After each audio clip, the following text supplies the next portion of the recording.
is Carman Vare. I work for Palm Beach County Environmental Resources Management, and we're doing a lot of good stuff out there in Lake Worth Lagoon. We've done artificial reefs. We've done a lot of restoration projects in the lagoon, a lot of islands and stuff, and actually a lot of it centers around a lot of it centers around City Lake Worth.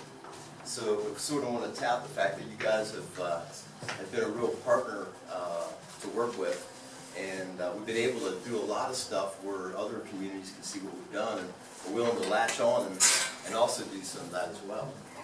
So we also have a program called the Lake Worth Lagoon Initiative.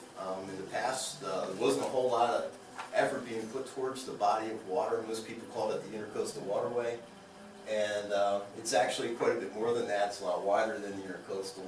So we've actually been able to get the term lagoon on the map now. So a lot of people refer to it as a lagoon. And that's kind of really important to us because when you can call something a lagoon, a lot of times you can get some additional funding, you can get grants. People latch onto that term and they want to protect it more than something that just be a ditch. Now Broward County basically has it, the Intercoastal Waterway there. And a few places it widens out, but generally it's just the Intercoastal Waterway. So since we do have an area that's wider, it was historically there, it's fresh, it used to be fresh water, we're going to be able to, hopefully in the future, we'll get more and more momentum, we can do more and more projects. But we've done quite a few in this area. Let's see if I can advance this out there.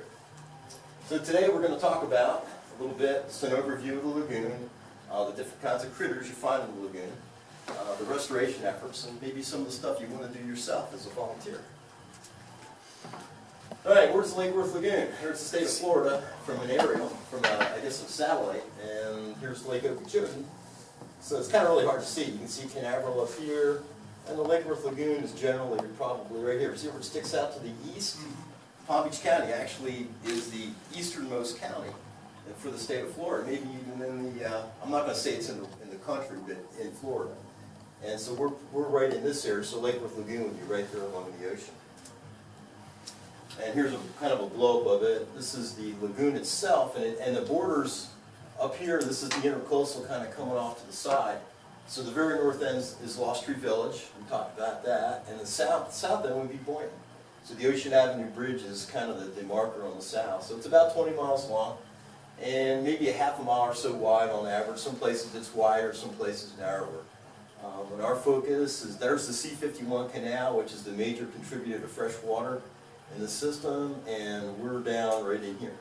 This is where Lake Worth is. If anybody has any questions, just feel free to.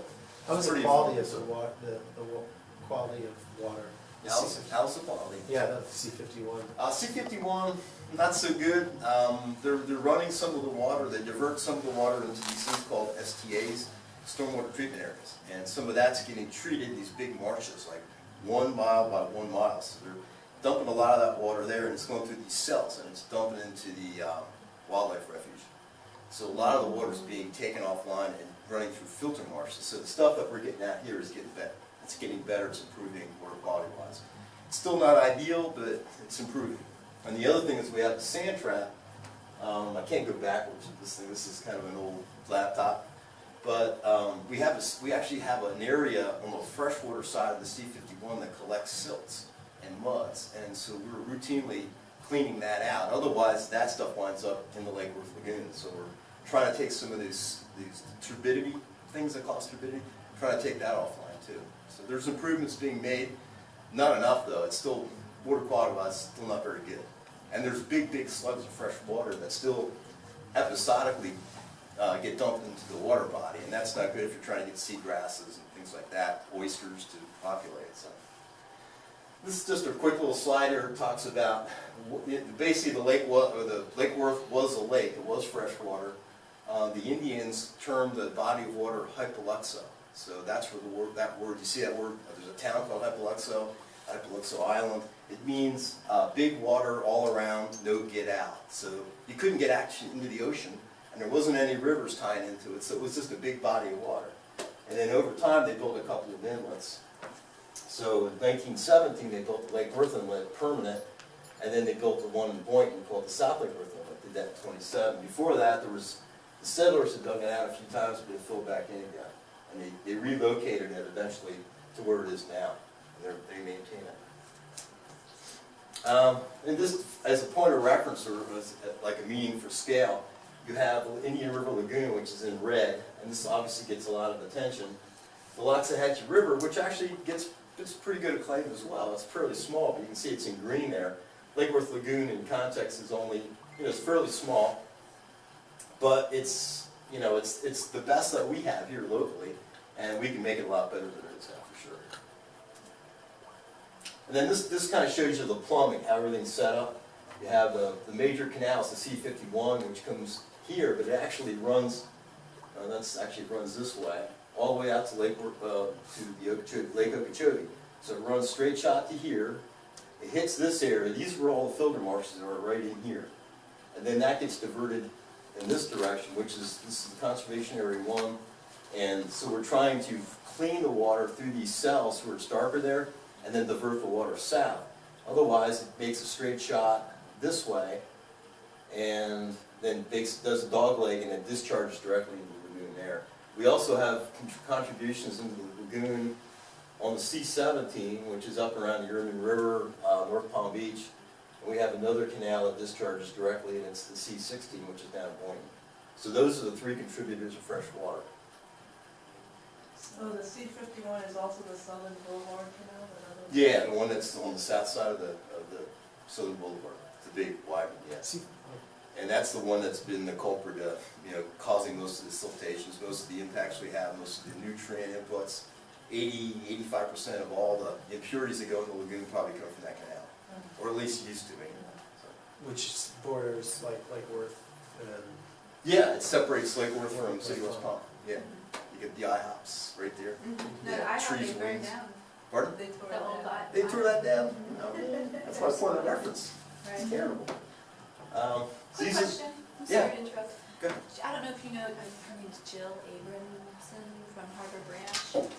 Heard of it. Yeah, a couple years ago, I had a discussion with her, and she kind of explained to me that the canal system Mhm. is what caused the major issues, but because I'm a layperson, is it that prior to the canals, the entire eastern landmass worked as a filtration system? Yeah, go back into history. You had the Everglades, and you had sloughs that worked their way to the north, and they came down and worked into Lake Okeechobee. Lake Okeechobee was a big reservoir for water, and it didn't matter if it spilled over, it just held all the water. And then it would pour out from the bottom, and it would be a big slough, a big grassy, kind of maybe a couple of foot deep. It was a big wide area, and that would work its way down towards the Keys. So all that was providing filtration and treatments. Obviously, we didn't have all the contributions that we have now. We didn't have all the sort of runoff, all the cattle that was involved here, all the agriculture that's here. We didn't have any of that. So, I mean, this could more than easily accommodate everything, and all the water coming out of this thing was really clean.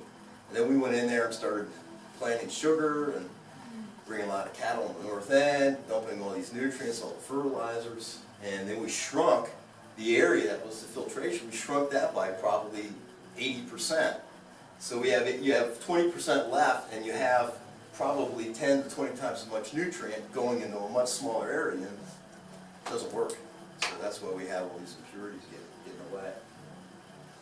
So what we're getting is we have the major canals we talked about. We have, and the stuff that we can do more proactive is we can change some of the habitats. Instead of having bulkheads, we can do stuff to improve that, which is good for the birds, it's good for the fisheries.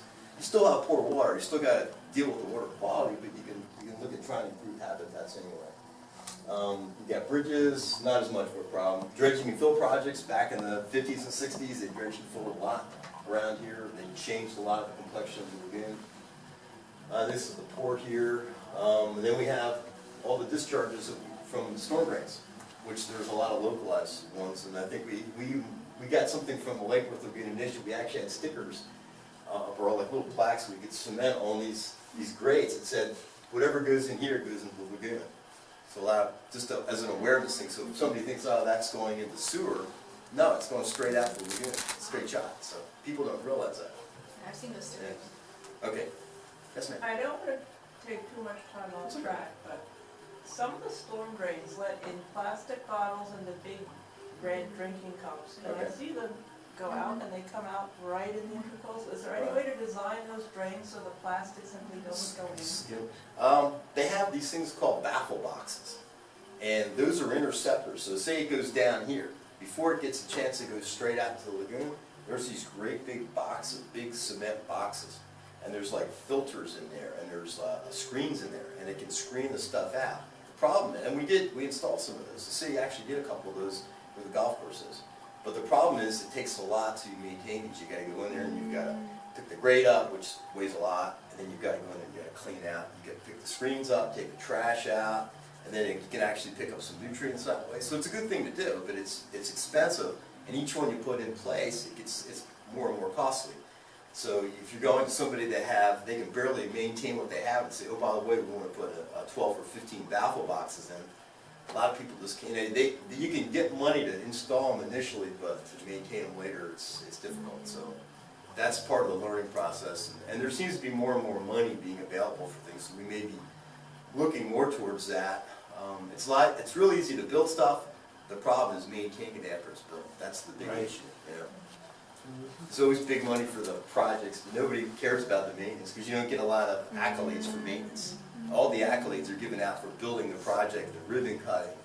That's the sexy part of the job. And then going in there, you know, on a monthly basis and cleaning it out, nobody wants to take responsibility for that part of it or pay for it. So these are the critters we have. Real quick, you know, we got crabs. These are actually land crabs. We got manatees, sea grasses. We'll talk about that. Mangroves, sea turtles. Believe it or not, a lot of sea turtles in the Lake Worth Lagoon. These oyster catchers have been showing up big time lately in this area. Oysters and stuff. These are different kinds of grasses. Unless somebody has a question, I'm just going to kind of keep going. They all kind of look the same to most folks. Anybody have a question on grasses? Keep going. One Yeah. question about the sea grasses. Yeah. Like there are some kind of seaweed. Are those ones? Maybe some of them are edible. Well, seaweed usually comes from the ocean. So Oh, you so have those algae. ones Yeah, these are grasses. These are actually true plants. When I say true plants, they actually have true root systems and established in the sediments. Algae actually have holdfasts. They stick on rocks. So in the ocean, you can't really get seagrasses because the sand's always moving. So the only way to really stay there is like a mussel. You have to have the holdfasts on the rocks, and that's how algae survive in the ocean. There really isn't any plants that do well in the ocean. You'll have them down the Keys. Grasses do well there because you're kind of more of in a bayment. So if you're in the bays, you're in a lagoon or something like that, you don't have the dynamics of shifting the sand. So Can I see the grasses again? you would have to ask me. I can't back up. Oh, you can't. They're on, if you go to the Which- Snow Highlands, they're on. What question would you have? Well, it's not a grass, but did you have seaside oxeye daisy? That's not a grass. It's not a That grass. is actually a dune plant. Sea oxide daisy is a dune plant. And you have that down in the lagoon too? Well, that's an open plant. So if you go down on the dunes, like the Lake Worth lagoons, we did some dune restoration. You'll see sea oxide daisy there. There's really very few plants that grow underwater. We're talking about underwater. Those 7 or 8 plants is all you see underwater. And actually, out of those 7 or 8 in this area, you probably have maybe 3 species tops. You have Cuban shawweed, and you have Halophila decipiens and Halophila johnsoni. Johnsoni is the one that's threatened. That's the one that everybody puts an emphasis on. This actually does pretty well in areas where you don't have grasses. It's an opportunistic type grass. So if you have poor water quality, it's usually the first one to show up. And So if you what- have good water quality, you'll It's have other endangered. species. It's more endangered, but it survives in poor water Yeah, quality. it's endangered It's because kind of- it almost needs an area where there isn't anything else. No competition. No competition. And in Lake Worth Lagoon, especially the center part of the lagoon, because of the flushing and all the discharge from the C-51, that's a perfect place for the stuff to take off, and it's done really well. Okay. So, and then we get a lot of accolades from the agencies. All this rare species of grass, it's all growing really well here. It's like, well, thank you. It wasn't really like we planned it, just happened, but, you know. And do you have typhus or cattails, or they're not really a Yeah. saline, but Right, typhus cattail is one that we have in Lake Osborne, in the freshwater systems. And the thing about cattail is it becomes a monoculture.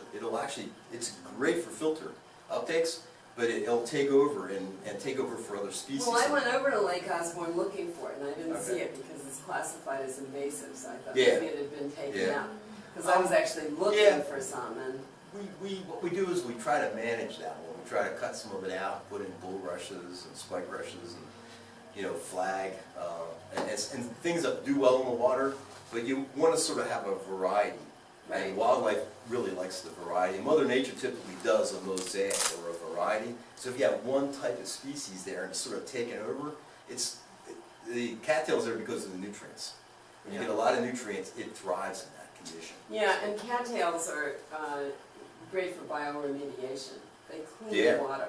No doubt. So even though they're invasive. Right. So That would be, I just put in a gray water Right. system and, Oh, okay. and I got cattails for it. right. Because they filter it, and I'm growing them in kind of a pot thing so Right. that they won't grow out of it. You know? Okay. It's like, And that's actually a good plant if you want to do a big uptake. You know, if like these filter marshes we're talking about, that's a good species to put in place.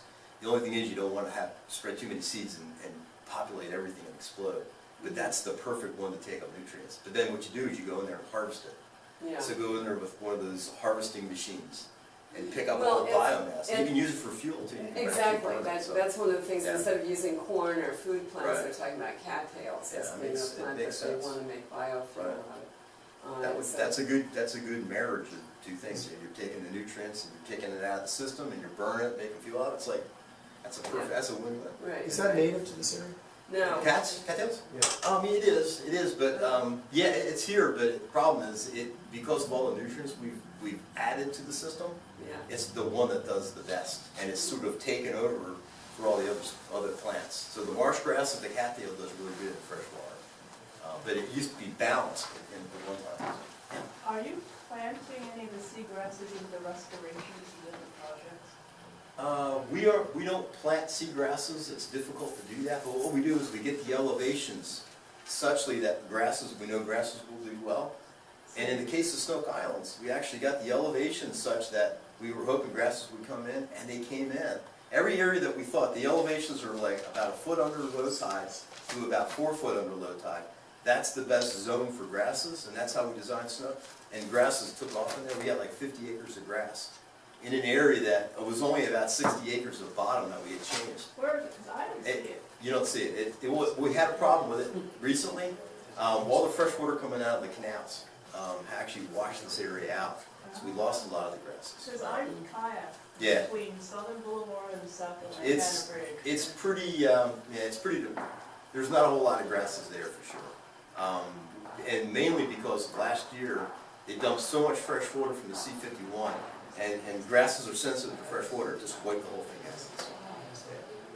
So this basically shows, we had 1,700 acres of seagrass, and you can see the central area, which is where city like Worth is, we only have about 12% of the grass. That's probably why you're not seeing a lot. If you went up to the north end, you'd see a lot more grass, 65%. This area right in here is all grass. So this is Munyon Island right here. This is the inlet. There's Peanut. The water in here is a lot better because you got the inlet water coming in, so it's a lot clearer, and the grass is better there. So that's your best spot to get grasses and bring in contact do that. Then we got mangroves. You got the roots from the red mangroves, really important to stabilize soils. Birds use them like crazy. The roots also take up nutrients like cattails, but in the saltwater environment. And then the leaves themselves are really important to the food chain. Leaves fall in the water, and you get little microscopic organisms attaching to the leaves. You got little like algae, bacteria, and then that material is eaten by small critters, which then in turn are eaten by the larger critters, which in turn are eaten by larger ones. So you have a whole food chain based on these leaves. These leaves are really, really important. And that wasn't understood until about maybe 30 years ago. So we lost about 85% of the mangroves along the shoreline. And then we realized, wait a minute, there's a reason why they're here, and it's actually a good thing. So now we're trying to promote and plant more mangroves. That's what we're kind of faced with, that sort of a thing, where we have, bulkheading, vertical bulkheading. Right now we have about 280 acres of mangroves, but I think in the last few years we've probably added another 50 or 60 acres. So it's getting better, it's improving. Quick question. Oysters, yeah, I'm sorry. that's For right. the bulkhead, like if you have a friend or maybe you own a house with Yeah. that on a canal, could you just plant mangroves like there? Or You could, you have to have the elevations have to be right for the plant mangroves. So your elevations have to be, so you have to remove the bulkhead. Yeah, well, no, your bulkhead stays. Because if you take the bulkhead away, you'll lose your property. Right, right. Yeah, so you gotta keep the bulkhead there. But what you need to do is either add some soil, if the elevations are really low, or if the elevations are intertidal, which means at low tide, you got a little exposure, you can plant mangroves right in there. So just get some seedlings and jam them in there. Most of the time, like that's a residential canal, they're probably a little shallower there. But if you're out there, like, if it's bordering the Lake Worth Lagoon, it's probably a lot deeper. So you actually have to bring soils in, you gotta bring rock in. And we have a couple of projects planned for the city of Lake Worth, where we're gonna put little planters, we're gonna put mangroves, or we're spartina in those. Now, the alternative to mangroves are spartina. The spartina looks a lot like cattail, but it's not invasive like cattail. And it only gets about this tall. It gets seed heads on it, so it doesn't block views. A lot of people are worried about if you put mangroves in, they'll go 40 foot tall and won't be able to see anything. So we're going to put in a spartina on these planters that we're doing with the city of Lake Worth. So probably in the next 6 months to a year, you'll see that off of Bryant Park. When we put the islands, there'll be an area around the seawall there. You'll actually see a little planter. And if this works successfully, we want to do those in a lot of places. Apply them pretty much up and down the shorelines in Lake Worth again. So it's kind of a starting point. Which you guys have done so Oh, far. thank you. That's Thank you. great. It's fine. Thing about oysters, and we're getting those come in too. There was about 5 acres or so of oysters documented, and in the last 5 years we added 15 acres. So we've been able to do a lot of replication of oysters. If you put that right habitat at the right elevation, the oysters come in. So which is kind of cool. Oysters, surprisingly, can do a lot of filtration and take impurities out of the water. They can actually filter up to 50 gallons a day per organism. And there's literally millions of these things out there. So there's a big filtering system that we're trying to establish. Any place you see rock, you'll probably see oysters associated with that. So it's another important concept here. We do have manatees. Manatees, they sort of flock in the wintertime. They migrate typically in the wintertime looking for warm water effluent discharge. FP&L was taken offline at Riviera Beach for a while, but now it's back online again, so the manatees are coming back on the cold days. Has everyone seen manatees at some point? You've never seen manatees? Really? Well, in Disney. Oh, at Disney, but you never saw them in a natural setting? No. You can Okay. see them in the lagoon. I could go Do you there. kayak at all? Yeah, but in the river. River. Oh, in the river? Okay. But if you kayak around Snook Islands and stuff, you'll see them, especially in the wintertime, like a mom and a calf or something. They're always cruising, so. Yeah, keep your eyes out. I'll do You'll that. see. This is the FPL site. This was before they retrofitted the plant. These are all manatees. There's the warm water coming out. Yeah, they're Um, screaming out. And at one time, I think they've documented like 400 manatees in this one location at one time. It was a solid mass of manatees in there. FPNL. So this is Riviera Beach. This is Riviera Beach would be north of West Palm Beach. Mm-hmm. And they're getting ready to put a nature center and build it right here. Oh. So in the next year or Way to so, it'll capitalize be on there. That's that. what they Yeah. did for Pierce. Free though. There's one It's right going to be there. free for people, so Nice. it's good PR. Yeah. So I think I got a picture of what it's going to look like or what it looks like now, because we want to do some stuff with That's mangroves smart. as well. Yeah. Have you been to the one in Fort Pierce? Yeah. The manatee center right there? I They have like the haven't been same there. like warm water runoff, Okay, the manatees right. stuff there. It's really Yeah, nice. that's good. And they FPL used to do something like more unofficial. You know, like they let people park there because of the 9/11 incidents and security and terrorism. They don't want people hanging around power plants anymore. So what they're doing is they're partitioning the area and saying, okay, the public's allowed here, but they're putting these giant walls and big barbed wire fences and everything to keep people out of the main part of the plant. So they were waiting to get the plant complete and put all that infrastructure in to protect the security of the plant. Now they've got all that done. Now they're ready to open up to the public and make it official and actually have a building set up where you can walk through and there's all kinds of displays and everything else. So. And no cost, which is good. And we see there's 250 species of fish, and obviously that's one of the favorites for fishermen. So we have Munyon Island, which is a little north end, Snook Islands, which is down our way. Has everyone seen that, or is everybody kind of aware of the Snook Islands? No? It was a project. I'll actually show you a few slides, but we have a table out there too, so I've got fact sheets and stuff, and if you want to pick those up, you're welcome to do it, okay? And Snook Islands, or Ibis Islands is another one that we've done recently. And we're really pushing kayaking opportunities, ecotourism stuff. We also have a brochure called Paddling Treasures, and it basically lays out all the projects and all natural resources that are in Palm Beach County, and how you can go in here with a kayak and you can link from here to here to here to here to here, so you can take a 5 or 10 mile journey in a kayak and you can see a bunch of different things. And we want to keep adding stuff to that, so there'll be more and more stuff to see as you're kayaking. So this is the north end of the lagoon. Try it a second time here. This is Munyon Island. This is Blue Heron Islands. This is Sugar Sands. This is an area, the artificial reef we're talking about. This is where it's located, right here. And Peanuts right down here. This is the project that we proposed with Lake Park and Riviera Beach. Now, we haven't done a lot of restoration projects up that way. Most of the restoration projects we've done are south of that and really cluster around the city of Lake Worth, because the city commission at the time were real strong proponents of environmental restoration, green concepts, everything else. So we've been able to do a lot of stuff down here that we couldn't do other places, but now everybody else is seeing what we're doing here, and they're kind of excited to get a little bit of that themselves. So we're going to the city of Riviera Beach and building these islands up there. This is right across from Sugar Sands, just north of the Blue Heron Boulevard Bridge. So we're calling them the Blue Heron Islands. And this is a project that we've recently completed where we put material in the water. This actually comes from an old bridge. So we have the contractor placing concrete in slabs and beams and building these like post and lintel construction reefs underwater that provide ledges and stuff for fish to get into. Areas that protect juveniles, I guess, that come off the seagrasses. And these work really, really well. We've been doing this for about 20 years, and these are really, really productive kind of habitats. This is just another shot. Here's Peanut. Everybody knows where Peanut is? Everybody know where Peanut is? Oh, yeah. Yeah, okay. You know where Peanut is? You got to get around more. I know. It's hard when you don't have a car. It's all- And you're Yeah. busy with school. Stay with school. That's better. Here's the ledges. There's the ledges right there. This is underwater. These are all spade fish, pork fish.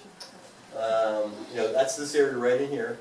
And it's actually quite large. It's like 3,000 feet by about maybe 100 yards.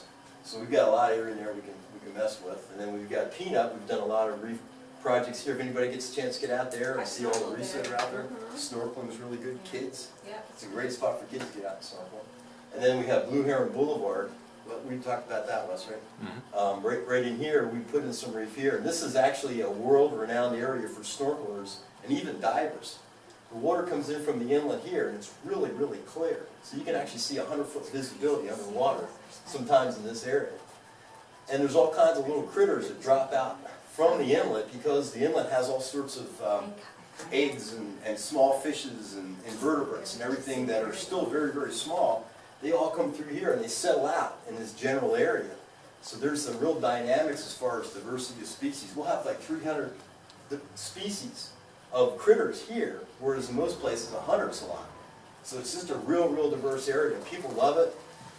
People come from all over to look at that. They have these little, call them nudibranchs, little snails without shells. They're all the cameras that are macro, and they zoom in on these things. And there's a lot of pictures that actually won some significant awards internationally of underwater shots of these little critters that they found here, because the water's so clear and because there's such a diversity of stuff.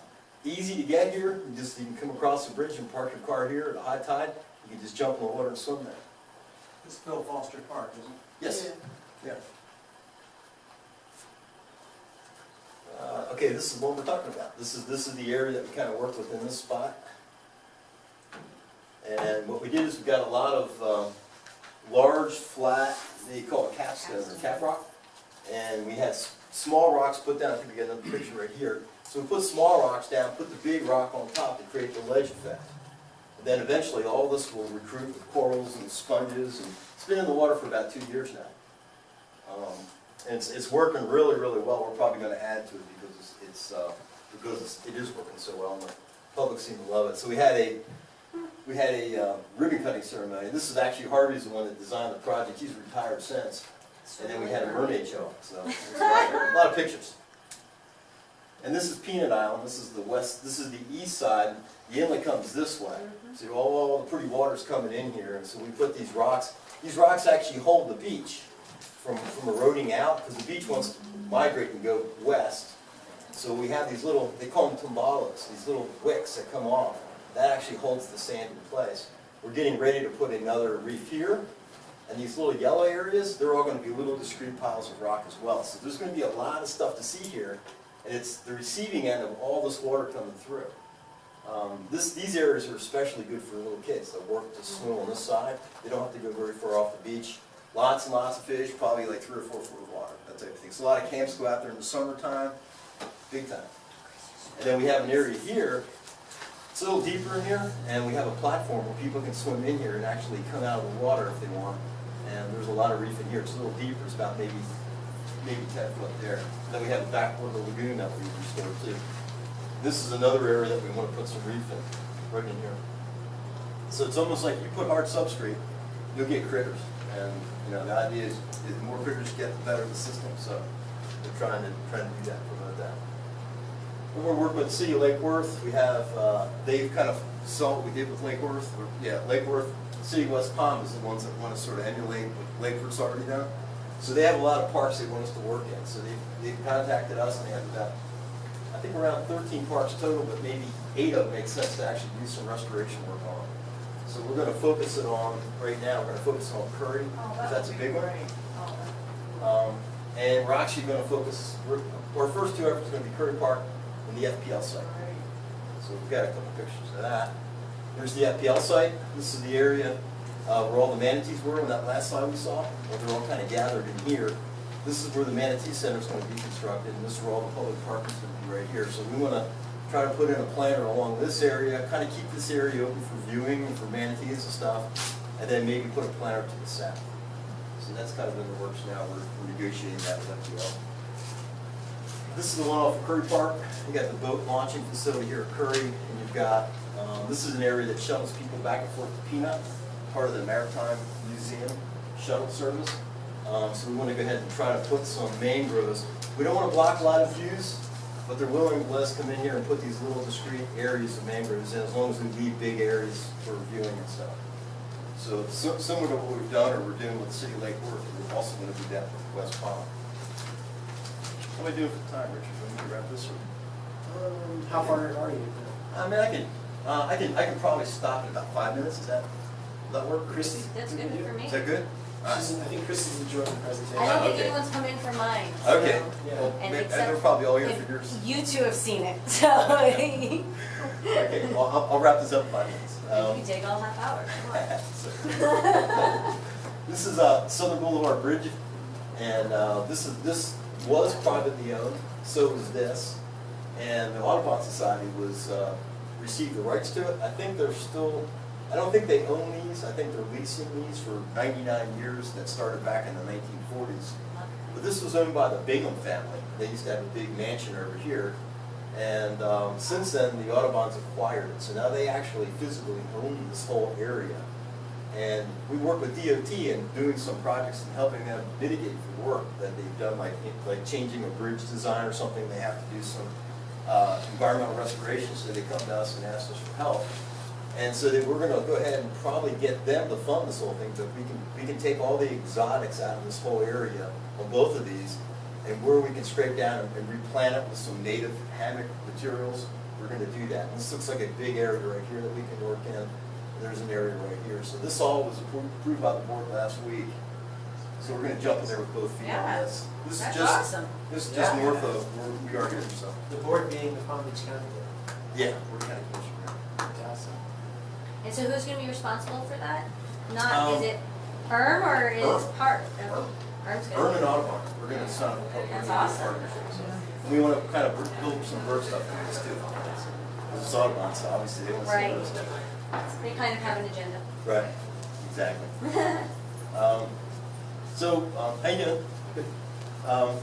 User projects we already done. We've done some moisture reef areas here. We've done siles. I think I got a few pictures of that. These are the ones I want to focus on right now. So we've got grassy flats that we're actually working on right now. We were using Old Bridge Park to work out of. Old Bridge Park is one that we're going to start probably in the next year or so. So we have some property out here. I'll show you a quick picture of that. And then we still have Bryant Park. Even though we did some islands there, we still want to do more work there as well. So we're not done. This just shows you historically, that's what Ibis Isles looks like today. That's what it looked like back in 1940. It was actually a natural island. And the same with this one. But you know what? We restored that one. They never got a chance to develop it. That's John's Island. So the difference is, you know, non-developed, developed over time. That's what you got when you develop it, and that's what happens. You know, so this is a really, really important ecosystem. This is basically the development bulkheads on it. So. And we have mud. It's a pretty graphic shot there. You can see how deep it is. It's like 2.5 foot of water. That stuff all comes from the C-51 canal. Really? Yeah. So that's pretty gross. Yeah. So we looked at trying to get rid of it, and we looked at the cost to get, we evaluated how much was there. It was like 2 million cubic yards. What would it cost to remove it? Because it's got salt in it, it's got some heavy metals in it, maybe. It was like $50 to $60 a yard, and there's 2 million yards. So it was like, and it was crazy money. It was like $250 million to remove it. What would you do with it? Well, that's a good question. You'd probably landfill it maybe, and put a liner in the landfill. But what we decided to do, instead of paying all those crazy costs, was just put a blanket of sand on top of it and plant. We could do that. So it just consolidates the mud, pushes it down. We got a plantable area on the top. It's gone. It's, you know, it's a layer at that point. And this is, muds are typically like 70–80% water. Out of water. So if you compress them, you squeeze all the water out of them, a mud layer that's this thick may compress to something like that. So grassy flats, that's a shot of grassy. We're about down to here right now, so we just have a little piece left. We'll have some islands constructed. Those are the partners. That's kind of what it looks like from the air. Kind of need to put the rock in place first, and then you have the island. Excuse me one sec. Let's get this real quick, my son. So this is what we kind of moved into the area. 10,000 yards came from a natural area. 25,000 came from Okehili, and then we got the material from South Lake Worth Inlet. So we kind of made a marriage of all this material, and we were able to get funding sources to cover all the costs to move this material out to this area. So we have a lot of partnerships. Very little local funds went into this thing, which was nice. Just a couple shots. And what we did to get the material in the location, get that layer that we talked about, we have a thing called a broadcaster, and it shoots it out. That's actually kind of a, I think they use that for distributing rock up north to an quarry. So that's sand? That's sand coming out. And they go back and forth, and what they want to do is get a layer about this thick of sand on top of the mud with a soil layer. And if you get that much thickness of mud, you can walk on it, you can do all kinds, you can actually drive on it. Believe it or not, that much sand actually provides enough support. You can't like drive a bulldozer on it, but you can drive a car on it, you can walk on it, which is kind of remarkable. So that's what we're doing. We're stretching the sand out as far as we can to try to achieve this blanket or this covering, so that we can put islands on it, that we can put, you know, we can make bird habitat, we can plant mangroves in it, spartina, oysteries, all that type of thing. So this is kind of a new concept. What we did is we speared the area. Here's the sand blanket here, and this was the mud deposit. So the mud deposit was probably like this, and the sand itself compressed the mud down to that.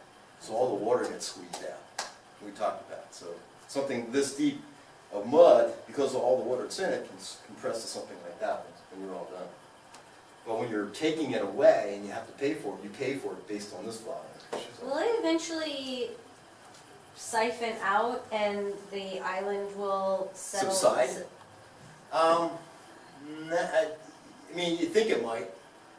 Snook Islands, we did it the same way. We did that back in 2004. So it's 11 years. We haven't seen any sign of that. So Sweet. what we do is we keep doing these things, keeping our fingers crossed, and when they start working, it's like, hey, it worked, let's do it again. So then they keep working, it's like, hey, I think we got a process, because most people haven't done this. This is all kind of innovative stuff, or it's new stuff. So it's not brain surgery by any stretch, but it's, you know, it's different, and we're able to get money from different partners to try the stuff out, and when it works, then all of a sudden you look like a genius, but it was kind of a wild guess in a sense. We just got lucky a little bit. So, and this is Snook Islands. This is what it looked like off the golf course at one time. This is under construction back in 2004, and then this was completed in 2005. And we have all the grasses coming in, all the islands built, all the oystery habitats. And these things are so tall now that people look at them, they didn't realize we built them. They look natural. That says the barge bringing sand down. We had 1,500 barges of sand from peanut. We used the peanut sand to build the Snook. That's a lot of rock. Volunteers planting mangroves, that's what they look like after about 2 years, 2 to 3 years, that's how big they get, but now they're 7, 8 years later, they're huge. That's what it looked like before we planted mangroves on it. Now the mangroves are 12 to 15 foot tall. There's a couple of shots. You can see the shoreline, how open it was. Now all the mangroves that are growing are gotten really tall. A lot of people can't see the water anymore, so they're upset. And there was areas that we had to mark that we were going to allow for trimming. So right now we're going in there and we're doing some trimming, especially in front of the clubhouse, which is here.